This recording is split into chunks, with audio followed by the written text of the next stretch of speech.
তো এখন বিকেল বিকেল চলে এসেছি মাঠের দিকে ঘুরতে। এই দেখো বাচ্চা বাচ্চা ধান গাছ লাগানো হয়ে গেছে, রুয়া যেটা বলে, রুয়া হয়ে গেছে। এই 5টা ট্রেন ঢুকছে। এই দেখো, এই হচ্ছে লম্বা ভাই, দেখেছো লম্বা ভাই? লম্বা ভাই এখন লেট করে দিচ্ছে।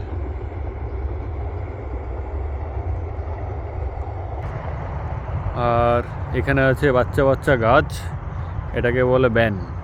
এই ব্যান তুলে এখানে রুয়ে দিতে হয়। এবারে এটা বড় হবে, বড় হয়ে ওই যে বড় হয়ে পেকে গেলে এমনভাবে কাটা পড়ে যাবে, ব্যাস ওটাকে ঝাড়িয়ে বিভিন্ন প্রসেস করে তারপরে চাল হয়ে যাবে। চালকে ফোটাও ভাত হয়ে যাবে। কেউ কি জানো এই কীভাবে ধান চাষ আরও হয়? কীভাবে বলো তো? আমিও জানি না। না শিখে রাখলে পরে চাষবাস করবো কী করে? সবসময় কিনে কিনে খাবো? কিছুদিন পর এমন একদিন আসবে কেউ আর চাষবাস করবে না, তখন কী হবে বলো তো? তখন ময় হয়ে যাবে। এগুলো শিখে রাখা খুব দরকার। নিজের একটা জমি রেখে দেবে আর ধান চাষটা নিজে শিখে নেবে, ব্যাস।